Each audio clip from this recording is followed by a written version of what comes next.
Good evening, people rolling in. We'll get started here in just a few moments. Hope everyone had a great day today. It was a crazy day today.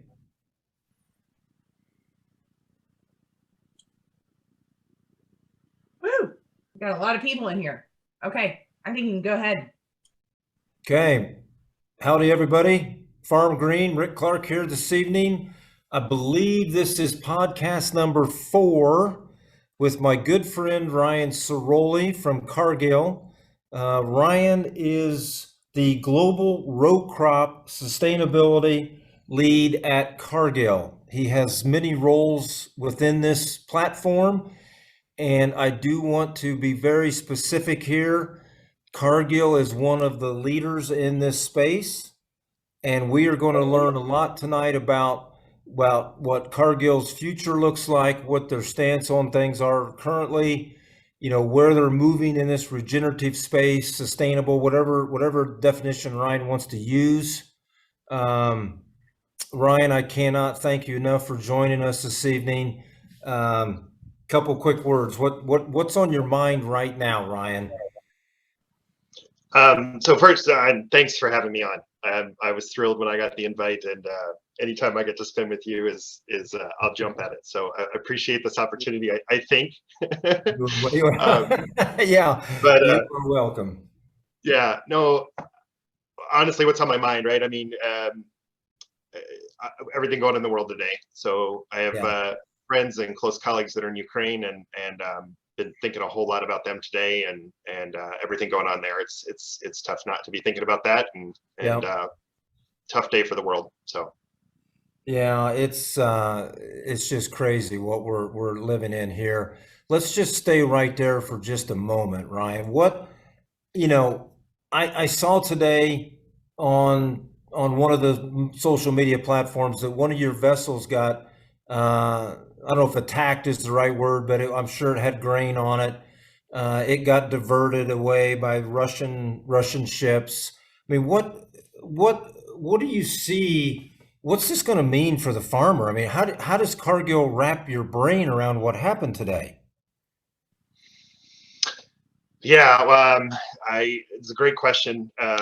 Not sure that I have an official answer or anything like that on it, but obviously for us, we are a global company. We have a large footprint in Ukraine. I mean, it's some major amazing agricultural company or country, right? When you think about sunflowers and corn and wheat and all of the things that they're major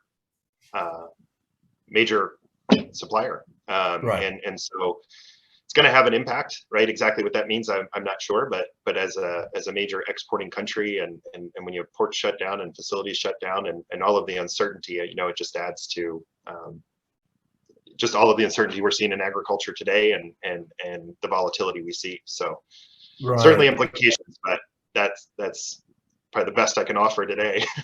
Yeah, and I know that's a pretty broad question to ask. We did have a quick question from Frank there. What do you think this will do to input prices? You think they'll continue to escalate? I would assume there's so much uncertainty right now, the volatility is unreal. But what do you obviously cooler heads prevail always. What do you think you see for input prices? Again, probably the wrong person to be asking for an expert opinion here, but I mean, I believe my understanding is I think Ukraine is an exporter of nitrogen and other. I'm not sure what else, but on the fertilizer front, and so it's anytime you get a further supply disruptions and further uncertainty and the volatility we see, can't imagine that's going to help a whole lot. But. Right. Russell let us know. I think urea's up 32% today. UAN's up 27%. I saw some numbers overnight that UAN was up $160. So that's probably that translation that Russell just gave us. It's just crazy what's happening. And this to me just again exemplifies on how fragile this whole system is. I mean, we've got to get on this bandwagon of reducing inputs, getting to be more sustainable, becoming more regenerative, and not be dependent on these inputs as much as we truly are today. As most people know, I've taken everything away, which I know that's an extreme view, but we don't have to be, that extreme on this. We can be somewhere in the middle, and I think that's where you're trying to head with Cargill here. But now, before we go there, Ryan, I want to talk about you first, and I want to go back, and I want you to start, where did this journey for you begin, and how did you get this notion that sustainability is what we're going to need for the future? Yeah, I mean, it's been an interesting ride. So my background's in agriculture and food. I grew up on the East Coast. I grew up in Pennsylvania. Managed a farm in Maryland, grain and beef cattle for a number of years. And where I grew up just literally right on the Chesapeake Bay, or right, in that Chesapeake Bay area. And so, we were no-tilling and, double cropping, barley and beans, and, doing a lot of these things. That's kind of what I knew. And when I moved to the Midwest and I moved out west, and I spent a lot more of my time in around the U.S. and other countries, right? All of a sudden it was like that wasn't normal, and I didn't know that. I just thought no-tilling and more diverse rotations just was what you did. So I think as I've worked in. Hey, Ryan, I'm sorry. So at that point, when you were in that Chesapeake Bay area, they were already deep into conservation, trying to clean the bay water up and all that. You were deep in the middle of that. Yeah. I mean, certainly. I think just that desire to clean up the Chesapeake Bay, and when you think about all of the things in place, and there was a lot of support, right? I mean, there was a lot of programs in those regions to help with no-tilling and conservation. All kinds of different things as you think about conservation. And we farmed a lot of hillsides, and so terraces and swales, and you name it, we were doing it. The growing season worked too, right? I mean, we had weather in our favor, or growing degree days in our favor, so you could grow wheat and then come behind it, or barley and come behind it with beans, and no-till everything, right? And so it was a lot of common practice and a lot of favorable conditions to be able to do that. A lot of support, conservation districts and everybody else, and so there was just a lot of things that were pretty common in the area, and that's kind of what I had learned and what I had known. Right. So see that that we are so opposite on that, Ryan, because the way I grew up in the Midwest, it was till, turn it over. You can't have any residue on top. If there is, you do it again. And it's just that mindset of trying to change those people to try something different. So I wonder then, with you coming from that background of more of a conservation-minded practice, that probably flowed easier with you coming to the Midwest. Is that a safe assumption to make? It was, because I think your concept of normal, right, or your concept of what you can do, or what's achievable, when you do that for a number of years, and that's what you see, it's a whole lot easier to think about what's possible, or what you can do. And so when you start seeing every different system, right? I mean, I worked a lot in the Western US. I've worked in kind of all around the place, right? And have a very different perspective of what does this look like if you're in an arid part of Colorado or Wyoming, versus if you're in the Dakotas, versus if you're in southern Indiana, right? And I live in Minnesota now, right? And the amount of it was crazy for me to move up here and see just the amount of tillage everywhere, right? Every field ripped, or I hadn't seen a moldboard plow in 30 years, and we were still moldboard plowing up here. And you start to understand the why, and then what's possible, right? So I think when you see all of these different things, and you start asking yourself, why are you doing it? Why do we do things here, right? What is driving that? And there's always a reason, right? There's always you begin to realize there's all of these reasons driving why people do in each area. And then you start to go, okay, but what's possible, right? Or what could you do different? And what are the pathways to something different? And I think as I got more interested and started to really understand more, not just the practice, but starting to understand more about things like soil health. What does that really mean? What are we really talking about when you get into soil biology? And what are we really talking about when we talk about the soil health principles? And opened my mind, right? It opened the possibilities to like, wow, when you start thinking about the why behind what you're doing and not just the practice, it becomes really interesting. And I think about the time I realized that is when I met you, right? I think, 5 or 6 years ago, walking onto your farm and starting to go, oh my God, like you can actually start putting all these things together and do this at scale. And like, it was amazing, right? I think, seeing how you thought in a world that doesn't farm like you do, it just was such a contrast and such an interesting way for me to think about, what's this idea of what's possible, right? Where can you actually go with this, and how do you actually change a system? And and when you focus on the basics or you focus on the principles, like it's pretty amazing. So Yeah, I appreciate that. Thank you very much. But yes, you're exactly right. You focus on those principles of soil health, and then we've just been able to push it, to the limit here and take everything away. So I'm glad I've inspired you. That's an honor. Um, so let's move a little further. Okay, so tell me about some of the stops you've made along the way, who you've worked for, and that's building now. We're getting to Cargill here in just a few minutes, but this is all building to where you are at Cargill as the sustainable lead there. So give us some of the stops you've made and what you've accomplished there.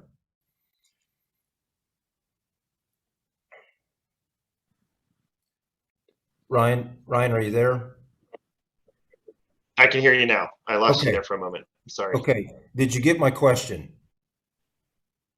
I didn't. So what Okay. was your question? I'm sorry. Okay. I'm sorry. My question was, tell us a little bit about some of the stops you've made up until your current position at Cargill, and what was the impact at those stops, and it's all building now to where you are at Cargill. So, give us some more of the journey to get to where we are today. Sure. Um, so I spent a number of years working in dairy nutrition, first on the East Coast, and I actually had the opportunity to go work for Monsanto, and so kind of took me out west. So moved me to Colorado in mid 2000s, and actually started working with dairy producers all around the Western U.S.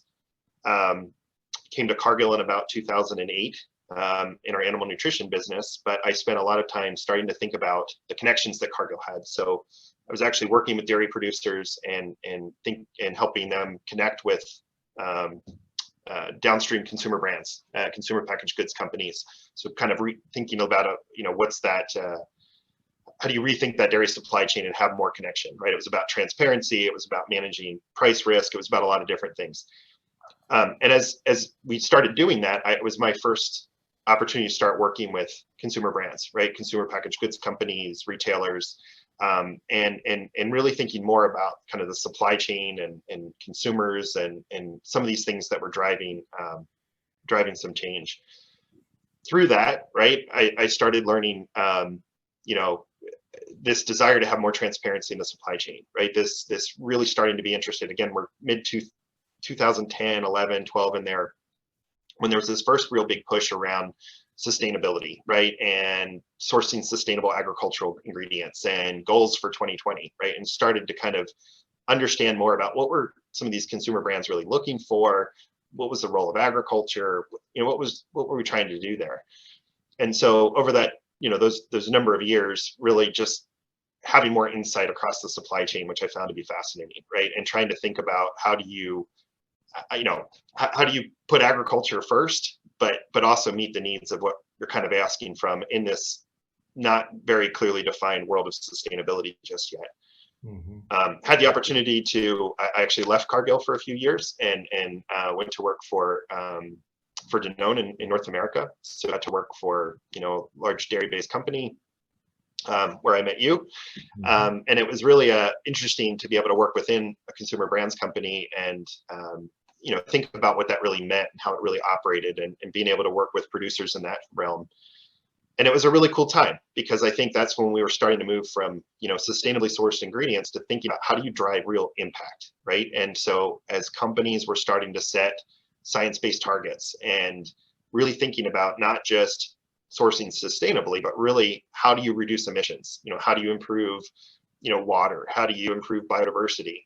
And starting to really recognize the power of agriculture through that, and in particular, the power of things like soil health, right? And, now regenerative agriculture as a means of really moving the needle, really actually driving towards real impact, but doing it in a way that works with farming, right? It works with agriculture. And so it was a wonderful experience and a wonderful time. And then had the opportunity to come back to Cargill. And I've been back at Cargill now for going on 4 years, really working deeply in this, how do you scale the adoption of soil health, regenerative agriculture kind of at scale in the commodity space. And it's been an awesome journey. So. Yeah, so we've got a question from Jay here, but I'll get to it in just a moment. So let's go back just a little bit there, Ryan. When you were with Cargill the first time, when you were in Colorado, that western part, you talked a lot about, transparency and sustainability. At that point in time, who was driving that? Was that the consumer telling you, or was that the processing? Who was making that? Who was driving that? Very much from the consumer lens, right? So your consumer brands, your retail brands, right? And I think this real desire to think about sustainably sourced. And, you had a few large companies that were really driving that and were really wanted to figure out how to get there, right? But it was very much a asking for data, asking for surveys, asking for farmers to engage in with different tools, if you will, just to understand kind of what were you doing today, and really that pushed us more transparency. And so I think the first wave was about how do you get more transparency, but it was pretty much go to a farm, ask for information, ask for data, kind of verify what's happening, right? And so it was a good first step, but it wasn't really moving the needle towards like driving real change, right? Real impact. But it was like, how do we see what's happening? How do we have more visibility to what's going on? But, that's been there for a long time, and it's just increasing, right? There's this constant desire for more transparency, more understanding of what's happening from the farm gate all the way through to the products that ultimately sit in front of a consumer. But that shift has really been in that with the rise of, science-based targets, net zero commitments, just things where you actually now have to show that you're really driving real impact. It's measurable, it's quantifiable. That's changing the whole landscape of what we do, our actions, the investments that are happening. It's a real shift. Yeah, and I'll be honest with you, Ryan, at that point and we're talking about 10, 11, 12 here, 13. I'll be honest with you, there was a point there where I was concerned that this could fizzle because there weren't enough people or companies coming out and getting on board and making those commitments. You know what? We will be carbon neutral by such a date, or we will, decrease our footprint by this amount. You weren't getting that kind of commitment from the big players. So now you've moved to Dannon, and they came out and correct me if I'm wrong, but they were probably one of the first to publicly state that they would be carbon zero by 2030, I think's their number. Yeah, it was at the time, I think it was 2050, but yeah, absolutely, right? I mean, kind of a leading brand in the space, and they were all in, right? I mean, they were serious, and they wanted to figure out how do we actually do this, right? And structured, but they had invested in working directly with dairy producers. They'd worked with thinking differently about how they engage in the supply chain, right? And so I think one of several companies that have really led this charge, right? And really led how do you think a little differently? How do you engage in the supply? How do you put farmers first? How do you put ag at the center of what you do and kind of work back instead of kind of pushing it towards them? So. Well, let's get to Jay's question. Jay, I hope I get your last name correct. Moore, M-O-H-R, Jay Moore. What are Cargill's priorities for sustainability? How are they thinking about these in the context of their respective business units? And how do they plan to measure this? And I can go through these questions again. The first one is, what are Cargill's priorities for sustainability? Yeah, so I mean, there's a number of different areas we're focused on, right? That but in general, if you distill it down, we're going to have clear focus points on climate, on water resources, farmer prosperity. You're going to have areas on human rights, land use change, on that front, as key areas that we're focused on, right? And depending on what supply chain you're in, what part of the world you're in, you may focus on different things, but the climate elements is all encompassing, right? That's there. The water resource element, right? Especially as we're thinking about the role of regenerative agriculture and the role of soil health. And we're really looking at that through the lens of climate, water, and the farmer, prosperity or resiliency aspect of this. And by engaging in these areas, right? Thinking about how do you set programs up, or how do you engage in agriculture in a way that you can deliver outcomes that are measurable. And so I think that's what we're constantly challenged to do, to say is any program you stand up, first and foremost, are farmers going to actually participate, right? Do they see value in it? Because if they don't, it's kind of, there's really no point in doing this. But then once, how are you structuring it in a way that they see value and they're willing to come along? And then how do you make sure that you're setting up systems that you can actually measure or quantify the impact of the outcomes of what you're doing? And so that's been where a lot of the effort has been. Yeah, and that, Ryan, that goes back to the things that we all preach about. You've got to collect data. You've got to keep that data. You've got to draw your baselines. You've got to see where you've been and where you're going. It's all the things that we all know we're supposed to be doing. We just need to get back to those roots and collect that data, gather that information, and then know what to do with it once you have it. Because there will, this movement is gaining traction. There's no doubt about it. And what I like about this regenerative, I'm going to call it regenerative movement, is, in my opinion, it's being farmer led. And I think that's very important here. So with that being said, though, we still need to monitor what we're doing, because someday there's going to be someone's going to say, well, show me that this really is working. And those metrics need to be in place. So Jay, that was a great question. Ryan, thanks for that answer. But, you mentioned something there that, and obviously we're going to talk about climate in a little bit, but I want to go somewhere else first. I don't think that we think about water enough. If you think about the municipalities across just the United States alone, those municipalities have got to be scared to death that their water supply for their communities might not be suitable to drink. So they should be all on board with these sustainable regenerative type practices. What do you think about that?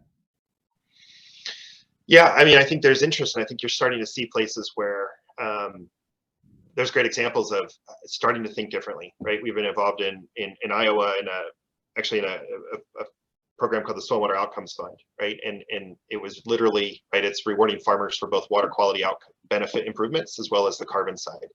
And the municipalities, right, the city of Cedar Rapids, the city of Ames, participated in this because it was an interesting way to think about, how do you lessen the load coming into their facilities, right? By investing upstream in regenerative agriculture. And I think, it is a great example of, how do we think a little bit differently? Underlying all of this, though, right, is you need enough scale that you can reduce the impact enough that you could actually maybe make different decisions if you're a municipality, right? Or if you're thinking about, an example that we always often talk about is flood mitigation, right? If you can have a giant sponge upstream because we're holding water, we've improved water holding capacity by, whatever rate you want. Are you keeping water where it belongs? Are we lessening that runoff to the point where we're not flooding cities? Well, that's in concept, it's amazing, right? And you're going, why wouldn't we do that? But you need enough scale, you can lessen the impact enough that you could truly avoid catastrophic loss. And so I think it's the ideas are there. Then it's how do you put this together in a geography in a way that you could scale it enough that you could show really big measurable impacts. And that's what excites me is I think there's things we haven't even scratched the surface on, but it's possible, right? Just think about that. The billions of dollars that a community might feel because of a flood impact. And if you could better manage that because you've dealt with that upstream, and then the water quality benefits, and then what does it mean for you as a grower, and your ability, because you're keeping water where it belongs instead of it all running off. So I mean, there's some really fascinating things there when you really start thinking about the full system benefits and what does it mean, not just on the farm, but in the communities that we're in, or downstream of those communities.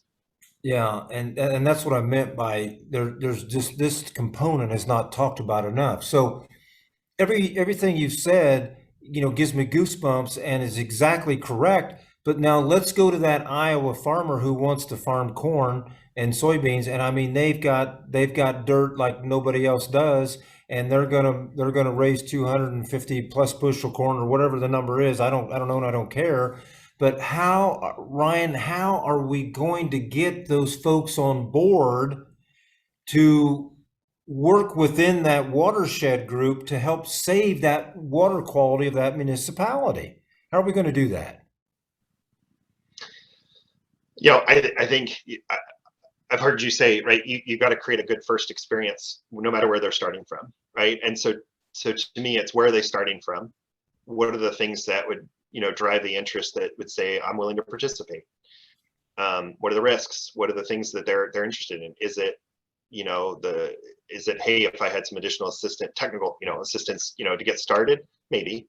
I actually think we're doing a lot with markets, right, and market-based incentives to think about, is that enough to just say this is interesting enough, take some of the risk off, I'm willing to participate.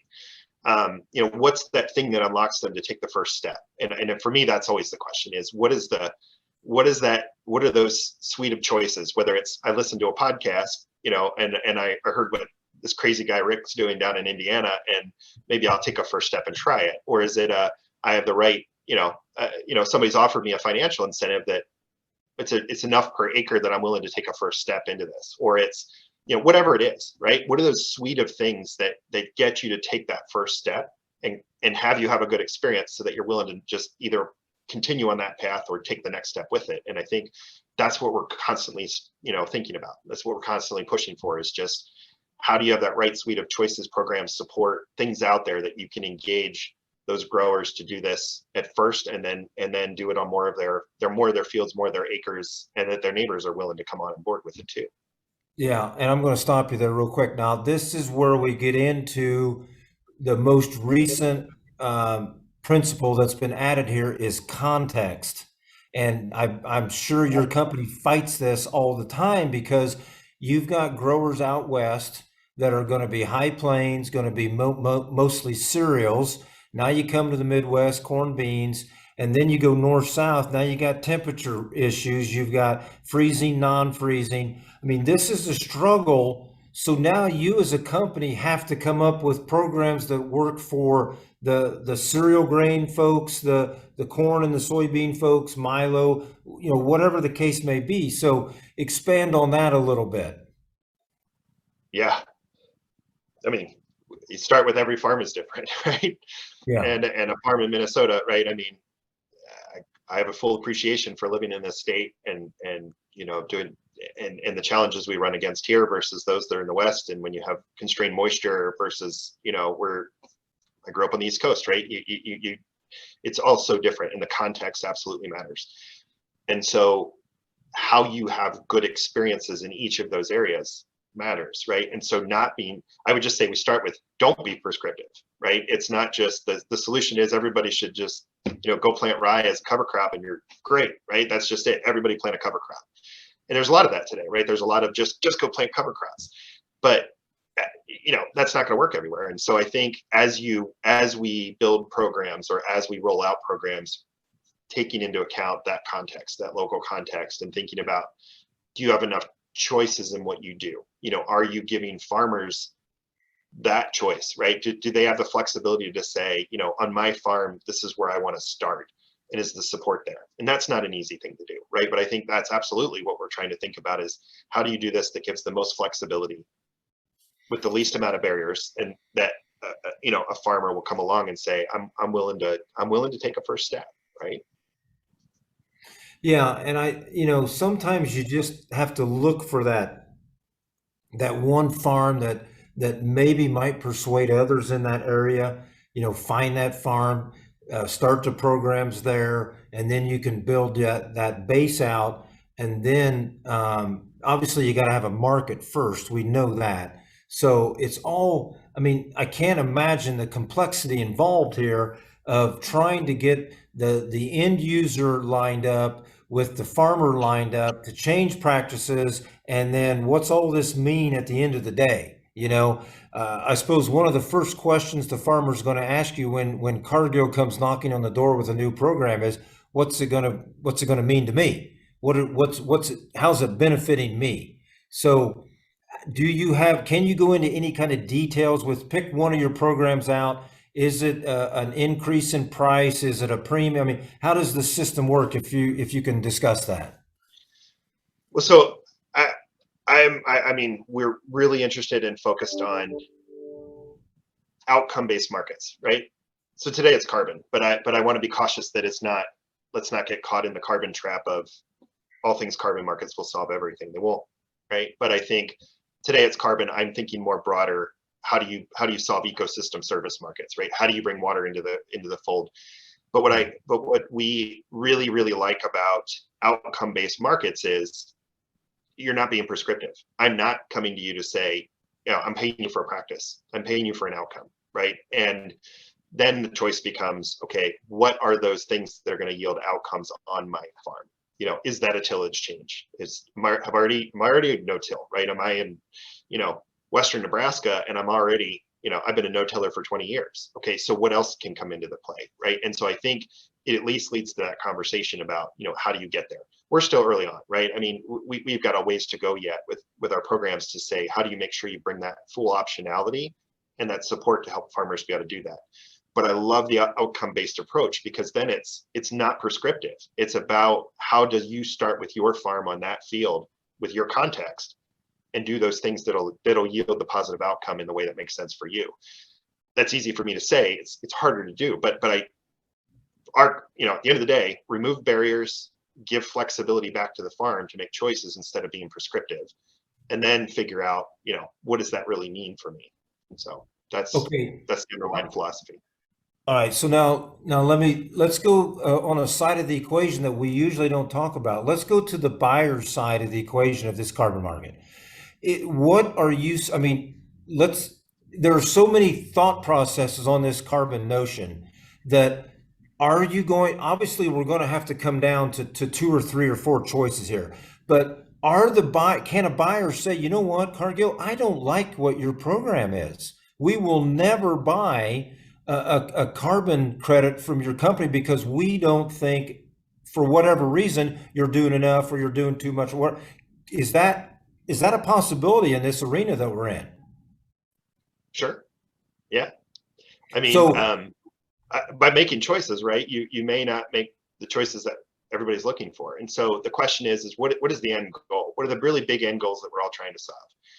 So if you look at whether Cargill has a science-based target, our customers may have science-based target, net zero targets. A lot of them increasingly have regenerative agriculture volumes that they're trying to hit, their water targets.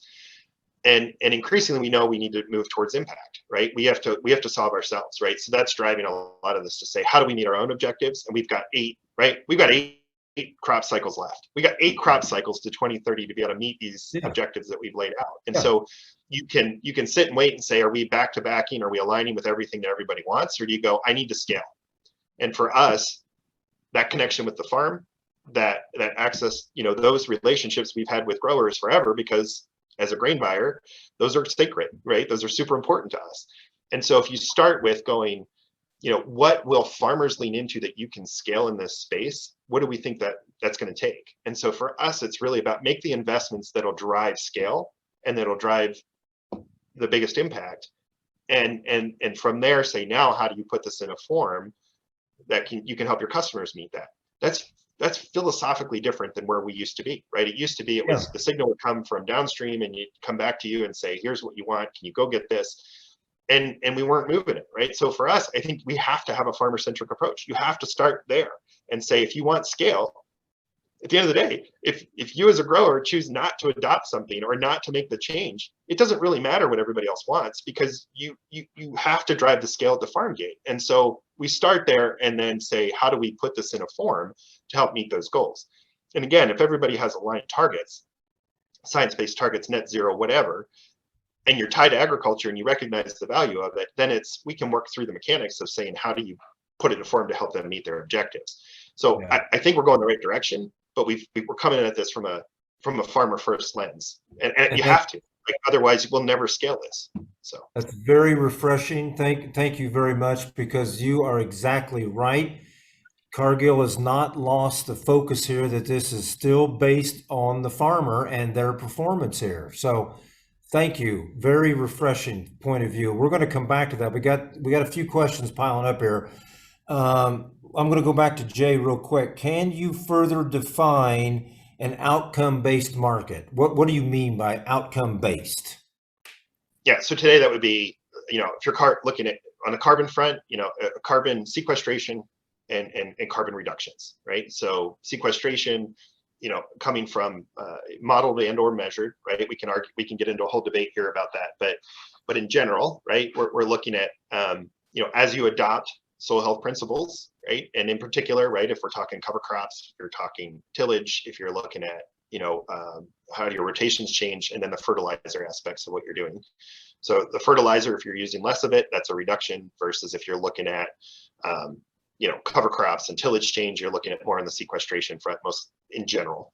So how are we measuring those impacts from a carbon impact standpoint? And at the end of the day, basis your soil type, your growing degree days, when did you terminate your cover crop, how did you manage your system, on your farm, on this field that you enrolled, versus what you were doing last, before, right? So here's the additionality thing that always brings up a lot of questions, but we're talking about new practices, right? Or new adoption of systems on a field.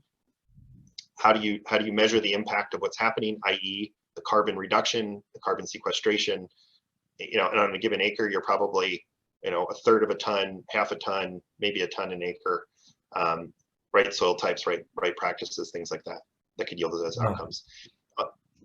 And the same thing on water, right? I mean, I think there's different ways to model and measure the impacts on water quality. And then there's the whole water availability front too. So. Yeah, and we've got a lot of questions here. Good friend of mine, Risa Damasi, has asked a question with Grassland, Oregon. And I think it's more of a comment, but what she's getting at is, I think we try to get too complicated with these metrics that we're trying to measure these changes with. I mean, she's looking at our farm and she knows that we've eliminated inputs. So, I mean, how could you better measure what someone's doing by the elimination of, or the reduction of inputs? And then still, and I don't like to use yield, but we do need to make sure that we're headed in that right direction. And it's not about yield, it's about your return on investment and what your profitability is. So yeah, our yields may pull back some, but if we're eliminating now these high dollar inputs, and you can easily show that and document that's all the more complex this thing needs to be. Now, I know there's more to it than that, but you don't need these sophisticated, complicated metrics to have success here. So actually, I'll tackle it in two ways. One is we did a 2-year really good piece of work. I'm glad we partnered with the Soil Health Institute, looking at the economics of soil health management systems. And the goal there was really to look at what are those benefits, right? At the end of the day, from a grower lens of investing in these systems, right? And I think we had 100 growers across 9 states that had to have been doing this for at least 5 years, right? And we looked at it, we asked them questions about, resiliency and things like that. And then we got into the economics, right? And at the end of the day, it was, when you're looking at a net return per acre, right? Which is what we're talking about. It's not about yield. It's net return per acre.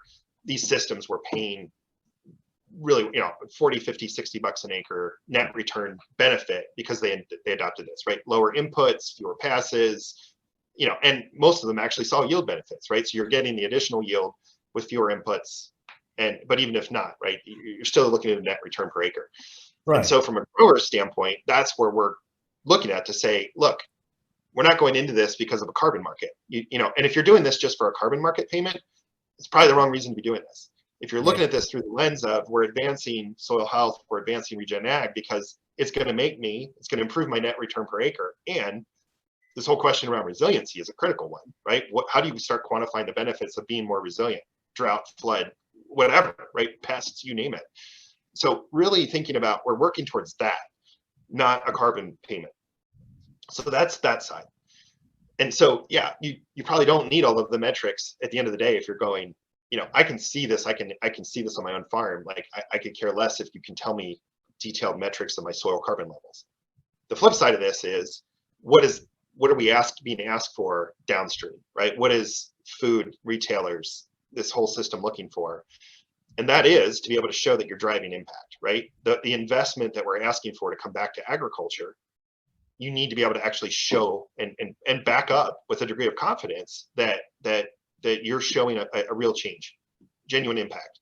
And so from there, if you want to have trust in the system, you've got to have enough data and enough measurements and enough metrics to actually show that indeed it's there, right? Because what do they value? They value from their brand standpoint, for their shareholders, for the investor community, that's increasingly saying you need to decarbonize what you're doing. You need to be a responsible business. And by doing so, the only thing you have to show, you know, what do you have to show for that? Well, I need those metrics, right? I need that data, and I need to be able to back up and say that, hey, we did this. And so that's where this trade-off between how do you bring incentives, or how do you bring market signals, or how do you bring investment back to the ag side? We need that to draw the investment. And you know, but at the farm gate, you might not see the value in it, but it's other things that you see value in. So it could be simple and it could be complex both. But do you think, Ryan, that we will get to a point to where the industry will say, you know what, we are as an industry going to accept these 5 metrics, you follow these 5, and we're all good to go? I think we're going to get closer to what we'll get closer to it, right? I think there's so much interest and so much learning right now. At some point, you have to kind of come around, like, what's good enough, right? What is robust enough? What are those things that we really need? How do you measure it, right? And so we're always going to have to measure this, you know, what's the least amount of burden we can put on you as a grower, and you're still willing to participate or engage in this. But how do I do it in a way that there's enough trust and enough rigor behind what we do to meet the needs on the other end? And somewhere, I think we're going to go from it's wonky today to something that's more easy to manage, right? Can we do more with modeling? Can we do more with remote imagery? Can we do more that really removes a lot of that burden and says we're getting it? And I think we will.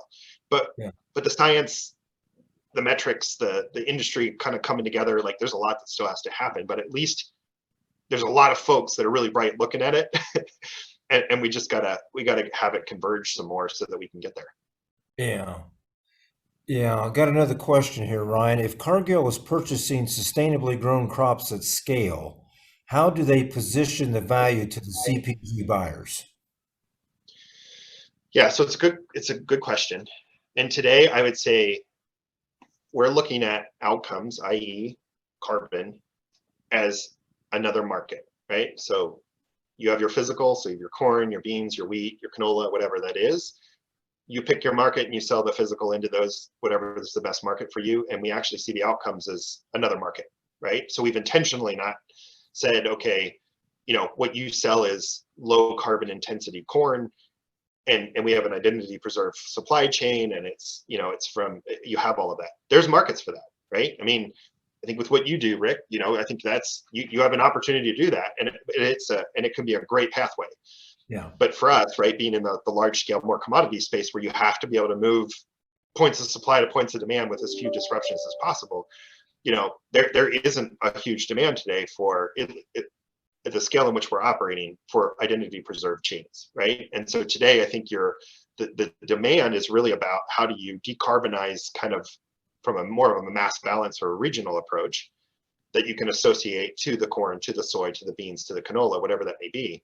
Yeah. versus having a clearly differentiated supply chain with all of the challenges that come with identity preservation. So it's more of where we are at our point and kind of how we operate and just more in that broader commodity space than anything. Yeah. Okay. Well, we've got a lot of questions continuing in. I'm just going to stay with them. Okay. Jerry Hall, thank you so much for tuning in with us. The last round of Climate Smart Ag grants are asking for a deliverable of demonstrating a marketable added value for a commodity. What are some outcomes that Cargill could market that would add value for those commodities that you sell? Yeah, so I think that's a good question. It is. Glad that one came up. Yeah, and in the end, I think this idea of, if it's climate smart, right, what are we talking about? We're talking about lower carbon intensity products, like potentially other, right? And I think we need to be thinking about the full, what I would call stack benefits of these systems, right? So not just focusing on the carbon, but also the impacts on water.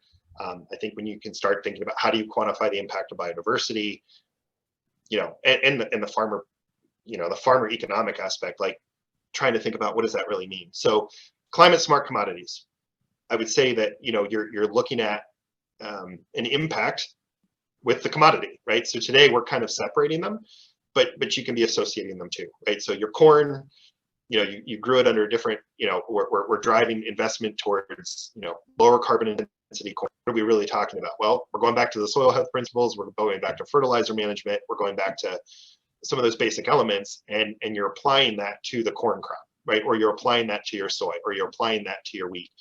And in the end, I think it's this association between outcomes, measurable outcomes, to the physical, to be more climate smart, if you will. I think that's the end goal. Right. Yeah, that's a good question. I like your answer. Again, it just goes back to those, satisfying.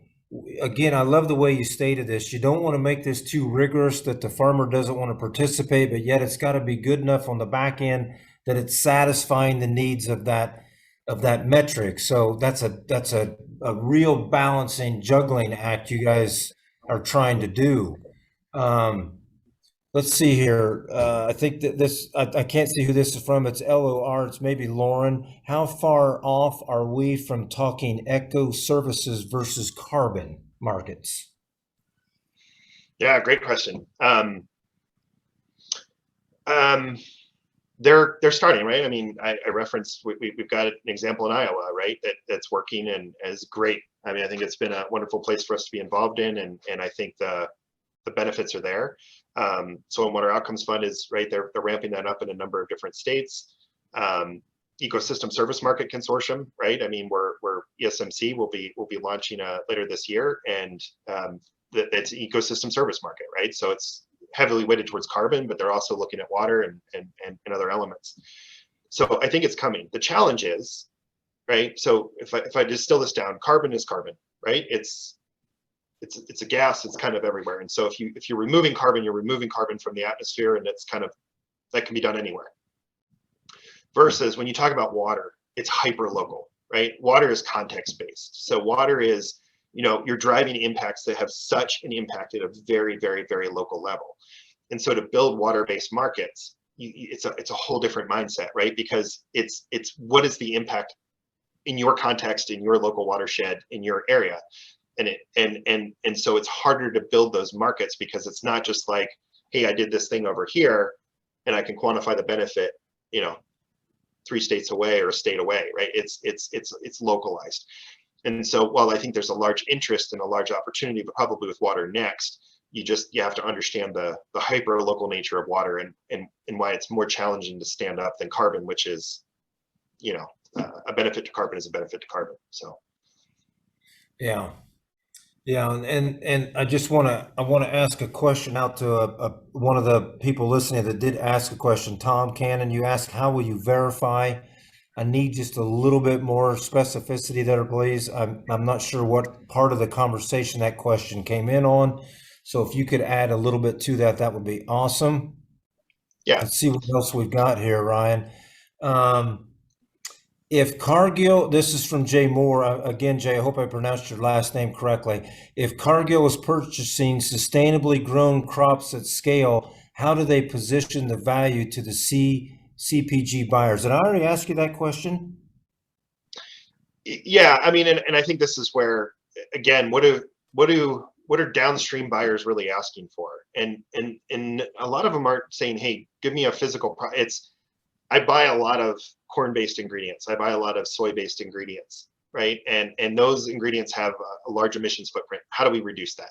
And it's not necessarily, it's very hard to market a regenerative ingredient, right? Or it's very hard to market that specific thing. There isn't, I think I think there's this assumption that consumers just are demanding it, but it is really hard when you think of just how many different food ingredients and things we sell.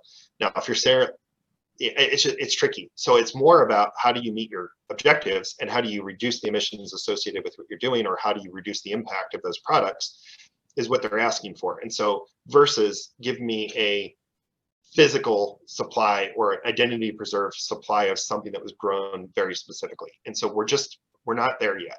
I think it will come, but today it's more about the broader impacts than it is about that, tracing that physical product.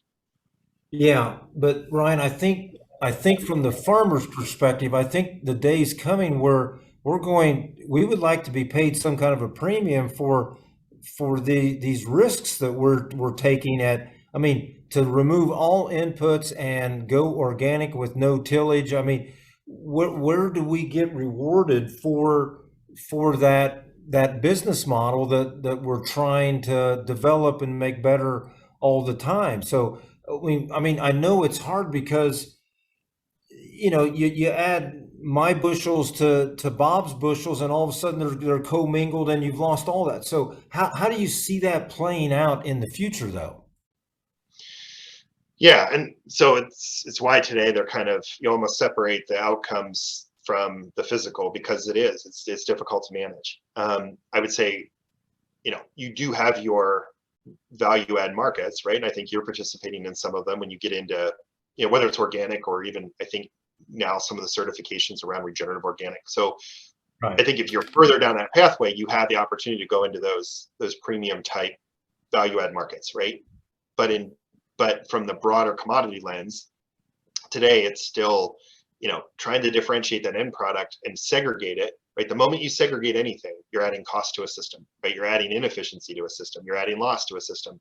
And so, and there isn't really a demand there for that yet. So I think it's, how do you use market signals to the best they can today to say we care, right? And that's why I think you're seeing the rise of carbon markets and things like that, to say, can we at least bring some initial incentives, some initial rewards back to the farm gate, to begin that. And then we'll see how this evolves over time. Does it become more about the product line? Does it become more in the future? But today, I think that's why you're seeing this kind of separation of, the actual outcome market from the physical market. Yeah. Well, okay, let's use this analogy. Let's go back, what, 6 years ago. And we were asked to raise non-GMO corn. And at that point in time, I had no idea. It was more like 8 years ago. I have no idea if you could even buy non-GMO corn, because we are so entrenched now in GMOs. So then your farm starts to shift. So now we've had to change our whole grain rate, because part of it was GMO, part of it was non-GMO, but then we made the shift and we're all non-GMO. I mean, and think of how Cargill's changed now. What percent do you know, like, just out of curiosity, do you know what percent of corn of GMO versus non-GMO that Cargill handles in a year's time? Do you happen to know those numbers? I don't offhand, but I suspect it'll be in line. It'll mimic what kind of the industry is, right? A few percent at best. Yeah. What percent was that, Ryan? Well, I think I can't remember what the breakdown is of organic and non-GMO. I used to know this very closely, but from a Cargill lens, I don't know that today. But it's going to be a few percent, like similar to what it is when you look across industry. Yeah. I didn't mean to put you on the spot there, but what my point here is, if we can, as a farming sector, shift from GMOs to non-GMOs, and make that work in the marketplace, because that's what the consumer wants.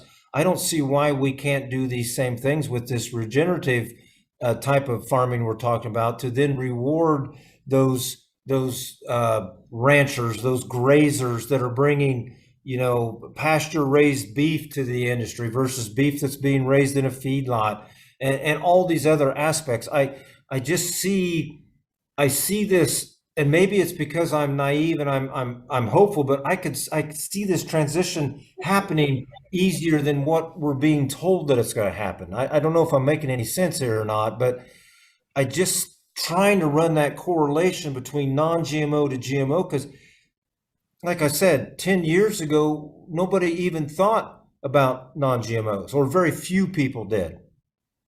Now there's all kinds of concerns about non-GMOs or gluten-free or all these other food allergies that people are having now. I just see, I think this regenerative is going to become larger and more freely accessible sooner than we think. That's my opinion.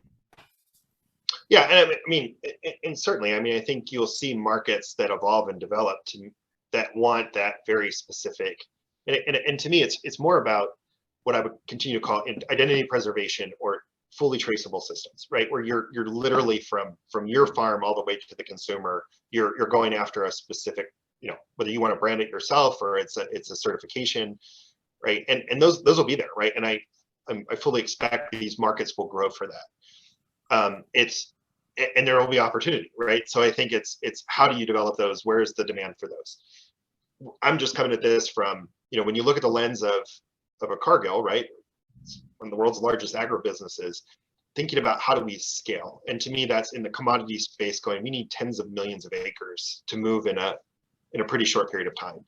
And to do that, for us, it's about, you still need to maintain the integrity of the commodity system, right? Because we need to be able to move flows. I mean, you just think about the volatility between what's happening with drought in South America and, what's happening because of, Ukraine right now. I mean, so as you begin to think about moving flows, it's a completely different world than when you have a fully identity preserved supply chain. And so how do you bring scale, drive large scale impact, drive adoption on millions of acres, but at the same time, make sure, absolutely, if you can have a differentiated market, those are great. But I just don't know that there's a demand there or the opportunity there for tens of millions of acres in the next just few years. And so you have to balance that. How do you support those markets developing, but at the same time, you need really large scale adoption within the commodity space. Yeah, that's going to be so difficult. That's going to be so difficult. Tom Cannon, thank you for adding to your question here. Here we go, Ryan. Verify carbon credits or infiltration of water, etc., so that end users know with confidence they are not buying and are participating in blue sky feel good programs. So how do you view that? That's a great question, because I sometimes feel like that's what's happening. We're telling the people what they want to hear, not what they need to hear. So what do you think about that? Yeah, so this goes back to, and you actually asked me this, or one of the questions earlier was, tell me more about verification. So I'll walk you through an example of, we have our Regen Connect program. We use, we partner with Regrow.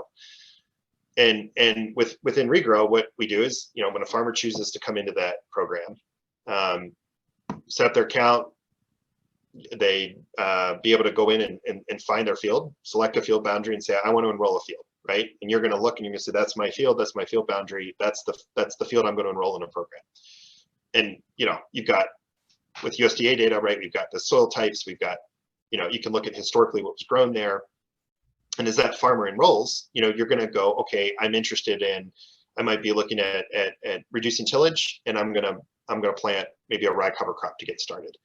Great, right? We're going to enroll you. We're going to set your baseline, because those are new things for that field, and we're going to follow that field from harvest to harvest, right? So you enroll, say, in September, and we start tracking really what happens on that field, starting you harvest in October. And we're going to track the progress on that field all the way through to the following October, right? So, did you reduce tillage or eliminate it? when did you plant a cover crop? Did that cover crop grow all the way through? When did you terminate it, right? Was it on Rick Clark's farm and it went till the middle of June and it was 6 feet tall and you rolled it and crimped it? Or did you burn it down the 1st of April, right? So, I mean, watching and tracking kind of what's happening there all the way through post-harvest. How much residue was left on that field? Was it a corn crop, right? So you're taking all of that in, and then you're gonna go back and you're verify, okay, this is what happened over the course of that growing season. We're gonna use a series of modeling tools. So DNDC is the tool. And they're gonna use Optis as kind of the imagery, looking at what's going on. And we're gonna generate what was the impact of that? What happened over the course of that growing year? Did the grower do what they said they were going to do on that field? There's a degree of soil sampling that comes into this too. I won't go into all of that, but that's ultimately, we know we had a field that was enrolled in this program, and we can verify what happened on it. We can be we're open and transparent about what did we do to measure the impact. And so when you're providing that to somebody, I can say, yeah, this field was in, Southwest Indiana, in these counties, and we source, a lot of volume of corn out of that region. So it's aligned with our supply shed, and we can take that all the way through. So while it's not traceable, right? We're not selling a traceable entity. We know with confidence what happened there. We're verifying, the impact of what happened on that field. And we're essentially just accounting for that change. And it's tied to, the volumes of corn or soy or whatever that we buy out of that region. So yeah, let's see this.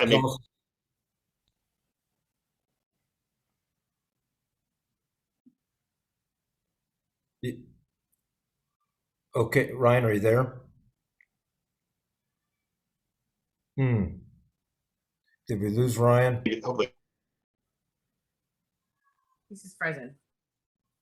Hey, Come Ryan. on back. Come on back, Ryan. All right. There again. Sorry, I lost you.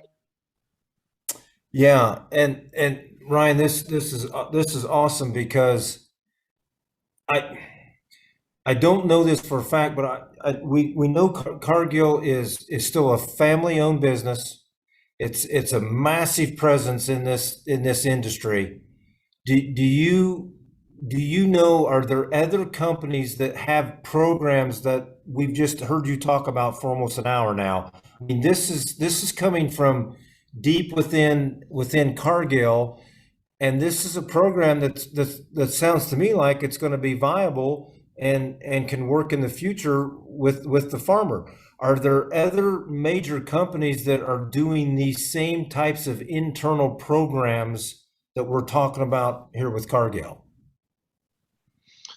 Yeah, I mean, so there's a whole number out there, right? I think a lot of your seed and input companies are launching similar kind of programs, right? You've got so there's a lot out there, right? There's a lot of different choices today. And that's part of the challenge, right? As a grower to kind of differentiate between all of your choices that are there today, and I'm sure there'll be more coming, right? And so taking into account, what is it you're signing up for? What's the length of contract? What is the burden on data? What is, what are payment terms looking like, right? There's so many things that it's challenging, right? It's a lot to navigate right now and understand what are you signing up for. So I think, for us, it's been a big deal to just make sure that we're clearly communicating. We're laying out kind of what exactly is it this that you're doing, what are you committed to, and is it right for you or not? But I never would have believed in my wildest dreams that there'd be this many choices in such a short period of time, even that, and the interest in this. So there's a lot of tailwinds behind this, right? And there's a long way to go yet, but I think it's interesting to see how much focus there is on these markets today. Yeah, and again, I just cannot thank the audience enough. We've got so many great questions, and Tom Cannon's coming back with another good question. Ryan, you've laid out your verification process, I think, very well. Did we lose Ryan? Yeah, I'm sorry we did. Sorry, I'm back. Okay, Ryan, can you hear me? I can. Okay, great. Tom's got another question, and Ryan, you've laid out your your verification process very well. Very understanding. It sounds like a great platform, but who are your third party verifiers? I assume you have one, but who are they? Can you tell us? And what's that entail? Yeah, so today we're Regrow is our right. They're doing the verification and everything on our behalf. So it's not us verifying it. They're doing that. I think there's a lot of question about, does there need to be an additional yet another kind of third party certification? There's a few different things out there today. We're working in one thing I didn't mention is we're really prioritizing what we would call in-setting, right? So we're looking at how do you run programs that are within your supply chain, right? And it's different than creating an offset that might go on a carbon registry that you're going to sell outside of your supply chain, tech, airlines, fuel, whatever. And so within the in-setting framework, it's a little bit different, right? I mean, the payments, the farmer experience should be virtually the same, but it's about how we decarbonize in the supply chain. And so I think right now, understanding, what will the industry expect over time, the additional degree of certification, all of that. When you add more and more certification on top, it adds additional cost, right? And it adds additional complexity. And so, like we've been saying all night, right, we're trying to get to where's that balance between, the least amount of burden on the grower and the highest degree of trust we can bring. And so we're constantly looking at, we want to make sure that we have certainly the trust and the rigor in what we're delivering, balanced with programs that growers will engage in. And so we're going to have to continue to make sure that if we need additional certification, certainly we'll go to that, as necessary. But it can't be at the expense of farmers not participating. So we're trying to manage that. Right, and I'll tell you what I really respect about what we've talked about the most here this evening. You folks understand that if this does not go well for the farmer at the get-go, it's over. So you've got to make this program work for these farmers. I mean, we know we're not going to get rich by this carbon market. It's just another tool to put in that toolbox to help augment what we're already doing. But what I like about it is that you're now implementing the soil health principles to get to that end game. So you're accomplishing many things here by implementing those parts of this system, which now leads me into a question I'm going to ask you. This is coming from me now. How do the people that are out in front trailblazing, who've been doing this for many, many years, how are we going to be able to participate? Because the things we keep hearing is you're going to have to participate by continually taking things away. Well, for a lot of us here, we've taken about everything away we can. So how do you see that playing out? Yeah, that's a great question. And that's the hard one. I mean, I'll be completely honest, it's a super hard one because this whole concept of additionality is really hard. And so what I'll actually say is that when you go back to why are you doing this? What's the value of what you're doing? I've heard you talk about the benefits on your net return per acre, your profitability doing what you do. And versus a carbon payment. And if you think about something that may yield 10 or 15 or 20 bucks an acre versus where I think I have a strong sense of where where your benefits and your profitability is long term, in the end, your investments have far outweighed this, right? You're yielding returns on having been a pioneer invested in regenerative agriculture and being where you are today. It's paying economic dividends along with all of the other things in your farm. And so maybe that's not a popular response, but I would just say if the end goal is to advance the system that's more resilient and more profitable, if you've already been adopting that and you're well on your journey towards it and you're realizing the benefits from it, you're already there, right? You're already realizing it. Yeah. Now, as you start to think about differentiated markets, as you start to think about how do you get into some of those higher value niche markets or value add markets, you're well positioned to go after those, right? You're in a well position to be able to meet those. And so it's not a simple solution, right? The last thing you want to do is penalize somebody who's been doing the right, who's already adopted these things and saying, sorry, there's no pathway. You know, there probably are opportunities. They might just not be as big as if you're very new to this. But keep in mind, the big picture here isn't about the carbon market or isn't about a carbon payment. It's about the benefits of the system in the long run, and you're already realizing it. So. Yeah. No, that's a great answer. That really is a great answer, because I'll be honest with you, I do not think about these carbon mark. I do not think that someday I'm going to be getting $25. That this does not end my registry. I am thinking of other ways to improve the farm, and I've never had anybody answer that question the way you just did, and that's why you and I get along so well. So I really appreciate that. Another one from Tom Cannon. If we participate, are we also locked into selling products to Cargill? Any other strings attached? I assume he's referring to the programs you've mentioned about your market. So what do you think about Tom's question there? Yeah, this is a great question. So no, I mean, you have to have so to enroll, you need a Cargill account essentially, right? But there's no requirements to sell grain or physical to Cargill, right? You can participate in the program by creating an account and signing up. You know, assuming, right, we've rolled this out in 6 states this last year, and I believe we'll be expanding that in this coming growing season. So this summer we'll be in a bigger geography, but it's available regardless of whether you sell a physical to us or not. But you would need to have a Cargill account, but that's the only requirement. No, that seems pretty simple to me. So we're working well, on Ron, the easy button. You need the easy yeah. button as much as possible. Yeah. Well, I'll tell you, this has been very refreshing because it's a totally different concept than I have been around. You are truly geared toward making this as simple for the farmer as possible. And I think that's important because, you know, Ryan, we hear these horror stories that if you're going to sit down and participate, it takes days to input this data, you know, just to get to play ball here.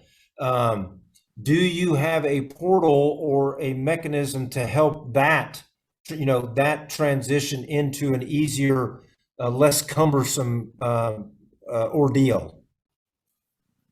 Yeah, and that was a very key effort is when we designed this, right? And when we picked partners, right? The Regrow was a phenomenal partner that enabled us to be able to make that a positive experience and reduce that burden, right? And we just keep coming back to, if you put too many barriers in place or too many burdens on the grower and they're going, I give up before I ever start, like, you've lost. And so we really emphasize that first experience, that portal, that ease of being able to get in and select your field, look at different options for what this, you might choose different practice changes on your farm and understand what that could potentially mean for your soil types on your farm.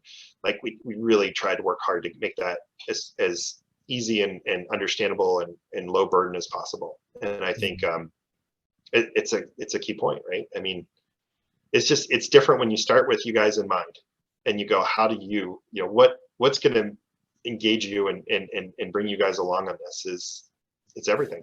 So, yeah. Well, Ryan, this has been fascinating. We've had tremendous audience response here. I think there was about 12 questions came from the audience. I'm going to wrap this up, but I'd like to hear some closing comments on everything we've talked about, or maybe things we didn't touch on. Is there something you'd like to add to? So go ahead and take us home here. No, again, I just thank you for being on here, right? I don't know if I really shared, right, but I met you 5 or 6 years ago, and I'm not just saying this, but you had such a profound impact on the choices that I've made, right? I'm doing this in large part today because you showed me what is possible at scale, right? You showed me that you could take a 7,000 acre farm and push the limits of what's possible. And so that helped me see that it's way out there, right? There's all kinds of things you can do. And that doesn't mean that every farm should be going down that pathway, right? I have I work with, I farm with our neighbors, right? I do a lot up here, and I'm going, we have limitations here. We're in different places. And it's, I don't care if you're taking your first step or you're pushing the absolute limits and boundaries of what's possible, but to know that it's possible and to know that you can do it at scale gives me the hope to say, we can go out here and do this. We can strive for advancing regenerative agriculture on millions of acres in this country and around the world. Like, it's possible. And not only is it possible, like it is within reach. And so I get excited, right? I get wound up when I think about what we could achieve if you just engage in a way that gets people excited to take the first step or the 10th step or the 50th step. But it's like, keep going, right? Get started, get going, move on. And, and I applaud you for, I'm so thrilled that you've got this podcast and that you're reaching a bigger audience. And I hope if you've had even remotely the same impact on others that you've had on me, that's an awesome thing. So thanks for giving me the opportunity to be here. Thank you. It's about the space. Let's go grow it, Well, Ryan, thank you. It's been a pleasure, and truly, you've enlightened a lot of us here with Cargill's passion for this and your passion. I can see it, I hear it, I feel it. So thank you so much. Again, thank you, Ryan Sirolli, Cargill. Thank you so much. Thanks. Next week, folks, Russell Hedrick and Lance Gunderson, you are not going to want to miss that one. So we'll see you next time. Ryan, again, thank you. Have a great evening, everyone. We'll see you next time. Bye-bye.